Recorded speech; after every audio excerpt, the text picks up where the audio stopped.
Saudara-saudari, marilah kita mendengarkan renungan dengan judul Murid dan Guru, yang berdasarkan pada Injil Matius bab 10 ayat 24.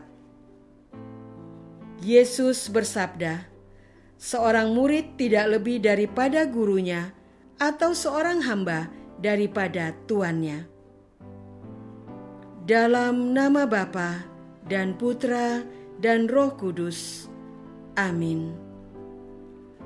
Saudara-saudari terkasih dalam nama Tuhan Yesus Kristus. Pada suatu ketika, Yesus bersabda kepada para muridnya demikian, "Seorang murid tidak lebih daripada gurunya, atau seorang hamba daripada tuannya. Cukuplah bagi seorang murid jika ia menjadi sama seperti gurunya, dan bagi seorang hamba jika ia menjadi sama seperti tuannya. Jika tuan rumah disebut Beelzebul, apalagi seisi rumahnya. Jadi janganlah kamu takut terhadap mereka, karena tidak ada sesuatu pun yang tertutup yang tidak akan dibuka, dan tidak ada sesuatu pun yang tersembunyi yang tidak akan diketahui. Apa yang kukatakan kepadamu dalam gelap, katakanlah itu dalam terang. Dan apa yang dibisikkan ke telingamu, beritakanlah itu dari atas atap rumah. Dan janganlah kamu takut kepada mereka yang dapat membunuh tubuh, tetapi yang tidak berkuasa membunuh jiwa. Takutlah terutama kepada Dia yang berkuasa membinasakan baik jiwa maupun tubuh di dalam neraka. Bukankah burung pipit dijual 2 ekor seduit? Namun seekor pun daripadanya tidak akan jatuh ke bumi di luar kehendak Bapamu. Dan kamu, rambut kepalamu pun terhitung semuanya. Sebab itu janganlah kamu takut, karena kamu lebih berharga daripada banyak burung pipit. Setiap orang yang mengakui aku di depan manusia, aku juga akan mengakuinya di depan Bapa-Ku yang di surga.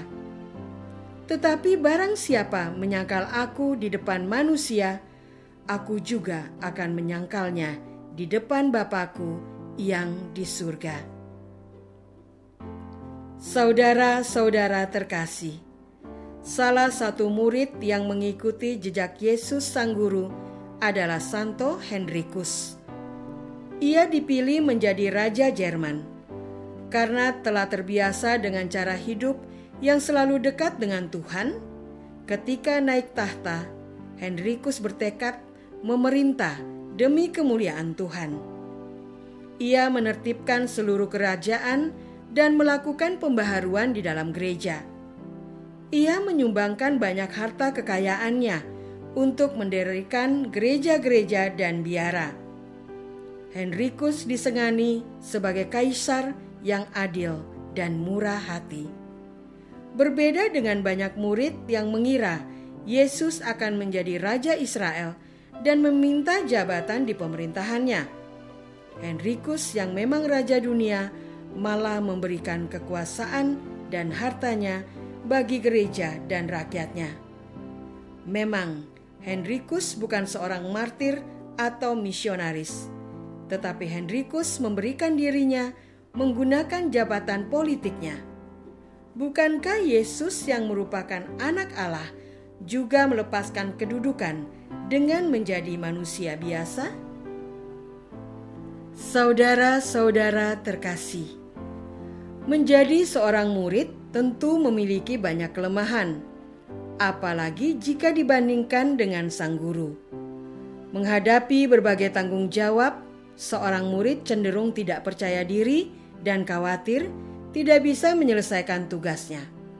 Apalagi jika tugas itu dilaksanakan di tempat yang sulit, di mana kita akan menghadapi berbagai jenis orang yang berbeda-beda. Sudah kemampuan kita terbatas, medan tugasnya tidak mudah. Banyak orang memilih mengundurkan diri dari tugas itu. Bahkan tidak sedikit orang yang mengundurkan diri sebagai pengikut Kristus karenanya. Mereka memilih hidup lebih mudah dan memberi kenikmatan duniawi. Terserah kita mau memilih jalan yang mana. Sabda Yesuslah yang seharusnya kita jadikan pegangan. Janganlah kamu takut. Takutlah kepada Dia yang berkuasa membinasakan jiwa maupun tubuh di dalam neraka. Tidak mudah memang menjadi murid Yesus. Begitu besar yang harus dipertaruhkan, bahkan hingga nyawa kita. Saudara-saudara terkasih, sabda Yesus agar kita tidak takut menjalankan tugasnya bukanlah sekedar janji-janji tanpa bukti. Yesus tahu betul kelemahan kita sebagai manusia. Yesus tidak mau kita begitu saja kalah dan mengalami masalah selama menjalankan tugas. Perhatian Yesus ini disebabkan begitu bernilainya seorang manusia baginya. Manusia bukanlah sekedar makhluk ciptaan seperti benda atau alam semesta lain. Manusia mampu menghadirkan diri Allah di dunia. Manusia secitra dengan Allah. Manusia diharapkan menyampaikan sifat-sifat Allah kepada dunia. Sabda Yesus, bukankah burung pipit dijual 2 ekor seduit? Namun seekor pun daripadanya tidak akan jatuh ke bumi di luar kehendak Bapamu. Bagi kita, seekor burung pipit lumrah bisa terbang di udara dan tidak akan terjatuh ke tanah. Namun sabda Yesus membuka mata iman kita bahwa situasi itu terjadi karena kehendak Allah, bukan karena hukum alam saja. Jika seekor burung pipit yang harganya sebegitu murah dijaga oleh Allah, terlebih manusia. Sabda Yesus, rambut kepalamu pun terhitung semuanya. Sebab itu, janganlah kamu takut, karena kamu lebih berharga daripada banyak burung pipit. Melaksanakan tugas sebagai murid Yesus memang tidak mudah, tetapi kekhawatiran akan ketidakmampuan melaksanakan tugas itu sungguh tidak beralasan. Tuhan tetap menjaga kita dalam perutusan di dunia ini. Semua yang terjadi di dunia ini atas kehendak Tuhan. Apakah kita masih beriman kepada Yesus Guru kita? Apakah kita masih beriman akan penyelenggaraan Tuhan dalam hidup kita? Marilah kita berdoa. Ya Tuhan, betapa rapuh iman kami.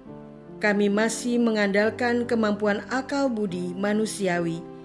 Padahal Yesus sudah bersabda, betapa berharganya manusia di hadapan Allah. Ajarlah kami untuk berpasrah kepada penyelenggaraanmu. Engkaulah Tuhan kami, kini dan sepanjang masa. Amin. Semoga kita semua selalu dinaungi dan dibimbing oleh berkat Allah yang Maha Kuasa. Dalam nama Bapa dan Putra dan Roh Kudus. Amin.